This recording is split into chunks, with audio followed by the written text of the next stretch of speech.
Yes breaking news చూస్తున్నాం. Finance మోసం కేసులో మంగ్లీ చుట్టూ పోలీసులు ఉచ్చు బిగిస్తా ఉన్నారు.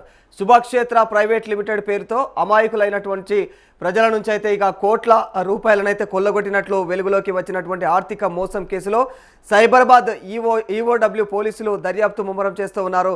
ఇక మంగ్లీ తమ్ముడు శివ, ఇక రమావత్ మధు, హేమకాంత్ రెడ్డి ఈ కేసులో అయితే ప్రధాన పాత్రధారులుగా ఉన్నట్లు గుర్తించారు పోలీసులు. అయితే మరి ఇప్పటికే రమాకాంత్ మధును అరెస్టు చేసి ఇక రిమాండ్కు కూడా తరలించారు పోలీసులు.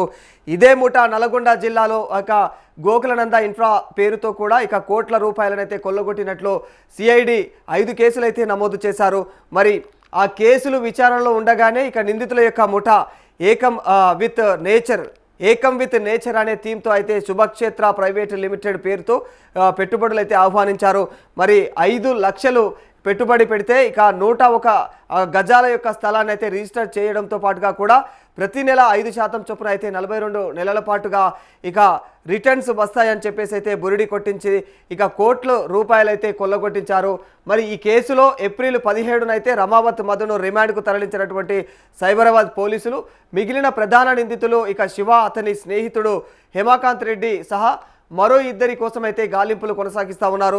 ప్రస్తుతం జైల్లో ఉన్నటువంటి రమావత్ మధును పోలీసులు కస్టడీకి ఇవ్వాల్సిందిగా సైబరాబాద్ పోలీసులు అయితే ఇక పిటిషన్ దాఖలు చేశారు. మరి శనివారం తుది వాదనల అనంతరం అయితే న్యాయస్థానం మధును ఇక పోలీస్ కస్టడీకి అనుమతించే అవకాశం ఉన్నట్లు భావిస్తూ ఉన్నారు.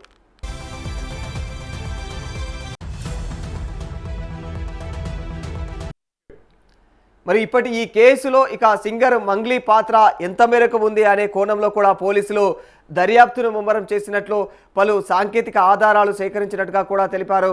మరి కాగా పరికరాలలో ఉన్నటువంటి ప్రధాన నిందితులైనటువంటి శివ, హేమకాంత్ రెడ్డి ఏపీలోని తిరుమల తిరుపతిలో అయితే తలదాచుకున్నట్టుగా కూడా పోలీసులు అనుమానాలు వ్యక్తం చేస్తూ ఉన్నారు. మరి కాగా అమాయక ఇంకా పేద గిరిజనులు లంబాడీలను మోసం చేసి కోట్ల రూపాయలనైతే దండుకున్న ఘటనలో అయితే సింగర్ మంగ్లీ, ఆమె సోదరుడు శివ చౌహాన్లది కీలక పాత్ర అని చెప్పేసి అయితే పలువురు బాధితులు కూడా ఆరోపిస్తూ ఉన్నారు. మరి న్యాయం చేయాలని వారైతే ప్రభుత్వానికి విజ్ఞప్తి చేశారు.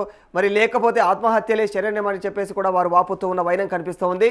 మరి గిరిజన సంఘాల యొక్క ఆధ్వర్యంలో శుక్రవారం సోమాజిగూడ ప్రెస్ క్లబ్లో అయితే ఏర్పాటు చేసినటువంటి సమావేశంలో ఇక సంఘాల నాయకులతో కలిసి ఇక బాధితులు మాట్లాడారు. మరి తాము ఎలా మోసపోయామో వివరించుకొచ్చారు.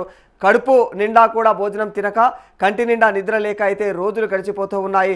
మరి ఇక మాకు ఆత్మహత్య గతి అని చెప్పేసి కూడా ఇక మరి కన్నీటి పర్యతమవుతున్నటువంటి వైనం కనిపించింది. మరి ఈ ఘరానా మోసం పైన అయితే సిబిఐ చే విచారణ జరిపించాలని చెప్పేసి కూడా డిమాండ్ చేస్తున్నారు వారంతా కూడా.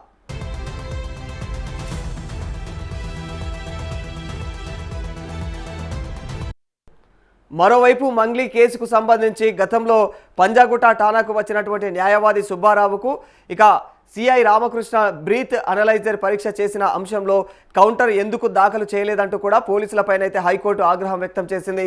ఇక సిఐ పైన చర్యలు ఎందుకు తీసుకోలేదో చెప్పాలని చెప్పేసి కూడా ఇక ప్రభుత్వాన్ని ఆదేశించింది. ఇక గత వారం ఇచ్చినటువంటి ఆదేశాల మేరకు ఠాణాలో సీసీ కెమెరాల ఫుటేజీని భద్రపరిచారా అని చెప్పేసి కూడా ప్రశ్నించింది. మరి పోలీసులు అడ్వకేట్లు కలిసి పనిచేయాలని చెప్పేసి హితవు పలికింది. కాగా మంగ్లీ నుంచి తనకైతే ప్రాణహాని ఉందని పోలీసులు తనకు భద్రత కల్పించేలాగైతే ఆదేశాలు ఇవ్వాలని చెప్పేసి హైకోర్టును లాయర్ సుబ్బారావు కోరారు. మరి ఈ కేసు విచారణను అయితే కోర్టు వేసవి సెలవుల అనంతమైతే చేపట్టనుండే అవకాశాలు కనిపిస్తా ఉన్నాయి. ఇతను ఎందుకు వాళ్ళను విడిపించడానికి ఢిల్లీ నుంచి నల్గొండకు రావడం జరిగింది. ఇక్కడున్న మధు గురించి మీకు అందరికి తెలిసిన విషయమే. ఆమీర్ పటేల్ కు మధుకున్న సంబంధం ఏంది? ఆమీర్ పటేల్ కు మధ్యలో ఉన్న శివ చౌహాన్ ఇతను ఎందుకున్నాడు? శివ చౌహాన్ ఎందుకున్నాడు? దాని తర్వాత అభిషేక్ అనే వ్యక్తి, మీరు ఇప్పటిదాకా తను కూడా అభిషేక్ అనే వ్యక్తి ఎందుకున్నాడు? దాని తర్వాత భరత్ చౌహాన్ ఎవరు? మధు వాళ్ళ బావ. ఈ ఒక్క ఫోటో చాలండి, మిగతాది ఏదొద్దు. ఈ ఒక్క ఫోటో పైన ఇన్వెస్టిగేషన్ చేయండి. మేము రాత్రి పగలనకుండా చాలా మంది దగ్గర నుంచి ఎందుకు ఏందన్నా కానీ నిజాలు బయటికి రావాలి, న్యాయం బతకాలి. పేద బిడ్డలు ఇవాళ చనిపోతున్నారు. దీనికి ఆన్సర్ కావాలి మాకు. దీనికి ఎవరు ఆన్సర్ చెప్తారు? ఇవాళ దీనికి ఎవరు ఆన్సర్ చెప్తారు? నాకు సంబంధం లేదన్నారు కదా మంగ్లీ గారు. నన్ను మభ్యపెట్టిండ్రు కదా, నీతి నిజాయితీ ధర్మం ఉన్నంతో. ఇదిగో నల్గొండ జిల్లా కొండమల్లేపల్లిలో 28 కోట్లు వసూలు చేసిన ఒక వ్యక్తి నిన్ననే పట్టణంలో చనిపోయాడు. చూపండి ఇప్పుడు 28 కోట్లు. అసలు ఈ స్టోరీ అంతా ఎక్కడ స్టార్ట్ అయింది, ఎక్కడికి పోతుంది, ఇది ఏంటి? ఏమండి, మీరు చూస్తూనే ఉన్నారు. ఏదైతే ఇప్పుడు మంగ్లీ ఇష్యూ ఉందో అది తెలుగు 2 రాష్ట్రాల్లో హాట్ టాపిక్ గా ఉంది. ఎప్పుడైతే అడ్వకేట్ సుబ్బు కేసు పెట్టాడో ఒక్కసారిగా ఈ ఉద్దంతం వెలుగు చూడడం జరిగింది. ఎవరైతే బాధితులు ఉన్నారో ఆ బాధితులందరి తరపున అడ్వకేట్ సుబ్బు పోరాటం చేయడం జరుగుతుంది. నన్ను బెదిరించి భయపెట్టించే క్రమంలో మంగ్లీ నా మీద కంప్లైంట్ చేయడం జరిగింది. నేను ఎప్పుడు వ్యక్తిగతంగా మంగ్లీ గారిని దూషించలా, మంగ్లీ గారిని అంటే విభేదించలా, ఆవిడ పైన తప్పుడు ఆరోపణ చేయాలి. ఆన్ బిహాఫ్ ఆఫ్ నా క్లయింట్స్ ద్వారా మాత్రమే నేను మాట్లాడడం జరిగింది. మరి క్లయింట్ తరపున మాట్లాడిన నా మీద కంప్లైంట్ పెట్టినటువంటి మంగ్లీ గారు ఎందుకని తన పేరు చెప్పి కోట్లలో స్కామ్ చేసిన వాళ్ళ పేరు మీద కేసులు పెట్టట్లేదు? ఎందుకని వాళ్ళందరినీ కూడా వదిలేస్తున్నారు? ఎందుకని నువ్వు విక్టిమ్ కార్డు ప్లే చేస్తున్నావు? ఎందుకని నువ్వు బంజారా కార్డు ప్లే చేస్తున్నావు? నువ్వు తప్పించుకోవడం కోసం ఇంకొక బంజారా ప్రముఖ యాంకర్ని దీంట్లోకి లాక్కొస్తున్నావు. నేను ఎప్పుడన్నా ఆవిడ గురించి మాట్లాడానా? ఎప్పుడన్నా ఆవిడ గురించి ప్రస్తావించానా? నేను ఎప్పుడన్నా బిగ్ బాస్ గురించి మాట్లాడానా? నేను భరతనాట్యం డాన్సర్ అని ఎప్పుడన్నా చెప్పానా? నేను ఏదన్నా నేను పలానా అని ఎప్పుడన్నా దీని గురించి మాట్లాడానా? ఏంటంటే దీన్ని పక్కదారి పట్టించడం కోసం మాత్రమే జరుగుతున్నటువంటి కుట్ర. సో తప్పకుండా ఇదంతా కూడా తెలంగాణ అదేవిధంగా తెలుగు 2 రాష్ట్రాల ప్రజలు ఖండిస్తున్నారు. ప్రజల మద్దతు కూడుకొని బాధితులకు ఎవరైతే ప్రజలు ఉన్నారో వాళ్ళ మద్దతు వస్తుంది. ఖచ్చితంగా ఇందులో మంగ్లీ గారు తప్పు చేశారని స్పష్టంగా అర్థమవుతుంది. మీరు ఈ రోజు నిన్న డీజీపీ గారిని కలిశారు. మేము కూడా పంజాగుట్ట పోలీసుల మీద అదేవిధంగా మంగ్లీ గారి మీద కూడా తెలంగాణ రాష్ట్ర డీజీపీ గారికి అదేవిధంగా కమిషనర్ గారికి అదేవిధంగా గౌరవ ఉన్నత న్యాయస్థానంలో కూడా కంప్లైంట్ చేయడం జరిగింది. ఎవరి దగ్గర ఆధారాలు ఉన్నాయో చూసుకొని తీసుకొని రండి. ఖచ్చితంగా మీరు మీడియా ముఖంగా నేను బహిరంగ ఛాలెంజ్ విసురుతున్నా. మీ దగ్గర ఉన్న ఆధారాలు పట్టుకొని రండి. నా దగ్గర ఉన్నటువంటి ఆధారాలని నేను తీసుకొని వస్తా. ఎవరు తప్పు చేశారో, ఎవరు దొంగ ఎవరు దొలో తేలిపోద్ది. మీరు ఒకరు మీడియాకే ప్రత్యేకించి ఎందుకు ఇంటర్వ్యూ ఇప్పించాలి? రమావత్ మధుతో మిగతా వారితో ప్రధాన మీడియా ఛానల్ ముందుకు పిలవండి. వాళ్ళందరూ బహిరంగ చర్చకు రమ్మనండి.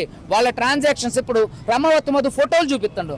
బ్యాంక్ ట్రాన్సాక్షన్స్ చూపించు, నీ దగ్గర ఉన్నటువంటి ఆధారాలు చూపించు. ఫోటోలు అందరూ కలిసి దిగిన ఫోటోలు ఎందుకు ఉండవు? ఎవరి దగ్గర ఉంటాయి? నేను పెద్ద పెద్ద వాళ్ళతో దిగిన ఫోటోలు ఉంటాయి అయితే అయిపోద్దా? నువ్వు బ్యాంక్ ట్రాన్సాక్షన్స్ చూపించు. నీ తప్పు లేదంటానికి ఆధారాలు ప్రొవైడ్ చేయి. మధు కూడా తప్పుడు ఆరోపణలు చేస్తుండో ఇదంతా మంగ్లీ స్క్రిప్ట్. వాళ్ళ న్యాయవాదులు ఎవరైతే ఉన్నారో వాళ్ళు ఏ విధంగా అయితే చెప్తున్నారో వాళ్ళందరూ కూడా న్యాయవాదులు కూడా పక్కదోవ పడుతున్నారు. దయచేసి న్యాయవాదు మిత్రులారా, మంగ్లీ గారి దగ్గర ఉన్నటువంటి న్యాయవాదులు మేల్కొనండి. కేవలం వృత్తి ధర్మం మీరు చెయ్యండి, వృత్తికి అన్యాయం చేయొద్దు, న్యాయం తరపున నిలబడండి. Thank you. మంగ్లీ ఏమంటుందంటే అసలు నీ ఇన్వాల్వ్మెంట్ లేదు, ఏ కంపెనీలో కూడా నా పేరు లేదు, ఏం లేదు, అఫీషియల్ లేనే లేను, నన్ను ఎందుకు ఇన్వాల్వ్ చేస్తున్నారు? ఏమండి, వాళ్ళ తమ్ముడు ఎవరైతే శివ ఉండు వాళ్ళ అక్క పేరు చెప్పే ఉండు, వాళ్ళ అక్క ప్రత్యక్షంగా మురళీ నాయక్ అని కర్ణాటకలో ఒక ఆయన చనిపోయిండు. ఆయన్ని కలవడానికి ఎవరైతే హేమాకాంత్ రెడ్డి ఉండు అతను అరేంజ్ చేసిన వెహికల్లోనే వెళ్ళింది. మరి రమావత్ మధు ఎవరో తెలియకుండా అతను అరేంజ్ చేసిన వెహికల్ ఎలా వెళ్తుంది? తెల్లవారుజామున రమావత్ మధు వాళ్ళ ఇంటికి ఎందుకు వెళ్తుంది? రమావత్ మధుతో ఎందుకు సత్సంబంధాలు కొనసాగిస్తుంది? మొదట్లో అసలు ఆడెవడో నాకు తెలియదండి. తర్వాత నిన్న ప్రెస్ మీట్లో మా బంజారా కమ్యూనిటీ మావాడు అందుకే ఆదరించి అంటుంది. అతుకులు బొంతలు లేని ఒక సమాధానాల అల్లికలో ఈవిడ కొట్టుమిట్టాడుతుంది, తప్పుడు ఆరోపణ చేస్తుంది. ఆరోపణలకు సంబంధించిన ఆధారాన్ని ఒక్కటి కూడా ఇప్పటి వరకు మంగ్లీ గారు సమర్పించడం లేదు. ఎందుకు మీరు సమర్పించడం లేదు? బహిరంగ చర్చకు రండి. బాధితులందరూ ఇక్కడే ఉన్నారు. మీరు బాధితుల పక్షాన రేపు హైకోర్టుకు రావాలని నేను కోరుకుంటున్నాను. Thank you. సార్, మీరు సుబ్బు ఫిర్యాదు మీద ఎలాంటి చర్యలు తీసుకున్నారు? మంగ్లీ ఫిర్యాదు మీద ఎలాంటి చర్యలు తీసుకున్నారు? ఇప్పటి వరకు జరిగింది ఏంటి? ఎవరైనా ఎవిడెన్స్ సమర్పించారా? సుబ్బారావు గారు వారం రోజుల క్రితం మాకు పోలీస్ స్టేషన్ లో కంప్లైంట్ ఇవ్వడం జరిగింది. కొంతమంది వ్యక్తులు అతన్ని బెదిరించారని చెప్పి, మధు తదితరులు బెదిరించారని చెప్పి, దాంట్లో మంగ్లీ అని చెప్పేసి ఒక సెలబ్రిటీ వాళ్ళ తమ్ముడు ఉన్నారని చెప్పేసి దాంట్లో పర్టికులర్ గా ఆయన మెన్షన్ చేశారు. దాంట్లో బెదిరించారు, తర్వాత మమ్మల్ని తిట్టారని చెప్పేసి ఆయన కంప్లైంట్ ఇచ్చారు. ఆ కంప్లైంట్ అనేది నాన్ కాగ్నిజబుల్ ఇంగ్రీడియంట్స్ ఉండడం వల్ల మేము కోర్టు పర్మిషన్ తీసుకుని దాంట్లో కేసు రిజిస్ట్రేషన్ చేయడం జరిగింది. సో ఇప్పటి వరకు కేసు రిజిస్ట్రేషన్ అయిన తర్వాత అతని ఇంతవరకు మాకు ఎటువంటి ఆధారాలు సమర్పించలేదు. దాంట్లో ఎవరెవరు ఆయన బెదిరించిన టైంలో ఉన్నటువంటి సాక్షులు కూడా ఎవరిని ప్రొడ్యూస్ చేయలేదు. దానికి సంబంధించి మేము కూడా మార్నింగ్ నుంచి కాల్ చేసాం. ఫోన్ కాల్స్కి అతను స్పందించలేదు. కాకపోతే నిన్న మంగ్లీ గారు నిన్న వచ్చి కంప్లైంట్ ఇవ్వడం జరిగింది. సత్యావతి మంగ్లీ ఆ కంప్లైంట్ ఇచ్చిన దాని ప్రకారం కూడా మేము కంప్లైంట్ తీసుకొని దాని మీద లీగల్ ఒపీనియన్ కోసం పెట్టాము. అది సాటర్డే భయభ్రాంతులకు గురి చేస్తున్నారా మీకు ఆరోపణ చేస్తున్నారు? భయభ్రాంతులు గురి చేయడం కాదు, పోలీస్ స్టేషన్ అనేది పబ్లిక్ ప్లేస్. ఇక్కడికి ఒక డిసిప్లిన్ గా రావాల్సి ఉంటుంది. ఎక్కడైనా సరే పబ్లిక్ ప్లేస్ ఎక్కడైనా కూడా వేరే ఫిర్యాదుదారులు ఉంటారు, చాలా మంది ఇక్కడికి వస్తారు. కాబట్టి ఇక్కడ ఒక పద్ధతిగా రావడం జరుగుతుంది. మోర్ ఓవర్ ఇక్కడ అంతా పోలీస్ స్టేషన్ అనేది ఒక ఇంపార్టెంట్ ప్లేస్. ఇక్కడికి వచ్చేటప్పుడు మద్యం తాగి రాకూడదు అనేది ఎవరు చెప్పాల్సిన అవసరం లేదు. మద్యం తాగి అతను వచ్చాడని చెప్పి అనుమానంతో మేము ఆల్కహాల్ టెస్ట్ చేయడం జరిగింది. ఆల్కహాల్లో 27 mg అతనికి మోతాదు దాంట్లో రావడం జరిగింది. సో దాని మీద కూడా అతనికి చర్యలు తీసుకుంటాం. సుబ్బు కంప్లైంట్ ఇచ్చినప్పుడు ఫిర్యాదు విట్నెస్లు ఎప్పుడు సమర్పిస్తానని చెప్పాడు సార్, ఎందుకు ఇవ్వలేకపోయారు? ఏమైనా తెలుసా, ఏమైనా అడిగారా మీరు? ఎఫ్ఐఆర్ రిజిస్ట్రేషన్ కాగానే ఇస్తామని చెప్పేసి అన్నారు. సో మేము కూడా అదే అనుకున్నాం. ఇంతవరకు అతను ఇవ్వలేదు. మంగ్లీ ఏమైనా ఆధారాలు సమర్పిస్తానని చెప్పారు? మంగ్లీ ఇచ్చిన కంప్లైంట్ ఇచ్చారు. కంప్లైంట్ ఇచ్చిన తర్వాత దాని మీద మేము లీగల్ ఒపీనియన్ తీసుకొని ఏ విధంగా ప్రొసీడ్ కావాలని చెప్పేసి వెయిట్ చేస్తున్నాం. సుబ్బారావు ఆరోపణలకు సంబంధించి ఆర్థిక లావాదేవీలకు సంబంధించిన అంశం మాత్రం పంజగుట్ట పోలీస్ స్టేషన్ తో ఎలాంటి సంబంధం లేదా? లేదు, పంజాగుట్ట పోలీస్ స్టేషన్ ఆ మైక్రో ఫైనాన్స్ సంబంధించిన దాంట్లో పెట్టుబడి పెట్టిన విషయాలు కానీ మాకు ఎటువంటి ఫిర్యాదు రావడం కానీ ఆ పరిధి కూడా మా దాంట్లో రాలేదు. ఒకవేళ మాకు కనుక కంప్లైంట్ కనిపిస్తే కన్సర్న్ పోలీస్ స్టేషన్ దాన్ని ఫార్వర్డ్ చేయడం జరుగుతుంది. మేము ఆల్రెడీ నార్సింగ్ లో 23వ తారీఖే మేము చేసాం. సుబ్బారావు గారి మీద చేసాము అండ్ వీళ్ళ మీద కూడా చేసాము. ఎవరైతే వినండి ఎవరైతే నా పేరు చెప్పుకొని పైసలు వసూలు చేసిరో వాళ్ళ మీద, మధు నాయక్ మీద, హేమకాంత్ రెడ్డి మీద, సుబ్బారావు గారి మీద, అందరి మీద వేసామండి మేము. అందరి మీద. దానికి సాక్ష్యం మేఘరాజు చూడండి, ఈయననే ఇచ్చి వచ్చాడు కూడా, కంప్లైంట్ ఇచ్చి వచ్చాడు కూడా. దయచేసి చెప్తున్నా వినండి. ఈ రోజు అయితే చెప్పండి. డీజీపీ గారికి, హేమకాంత్ రెడ్డి గారికి, డీజీపీ గారు, అడిషనల్ డీజీపీ గారు, రమావత్ మధు, చూడండి రమావత్ మధు అండ్ సుబ్బు సిగపోగు అండ్ హేమకాంత్ రెడ్డి ముగ్గురు ఫెయిర్ ఇన్వెస్టిగేషన్ కోసం నిజానిజాలు తేలాలే. పాపం ఆ బాధితుల పైసలు తీసుకొని ఏడబెట్టిరో కూడా వీళ్ళు తెలియదు. సో అందుకని మేము ఇచ్చాము. బినామీ అకౌంట్ ఓపెన్ అవ్వాలి. థ్యాంక్ యూ సో మచ్ అందరికి. Thank you so much. నేను మళ్ళీ నా పాటతో వస్తాను, ఓకేనా? Thank you.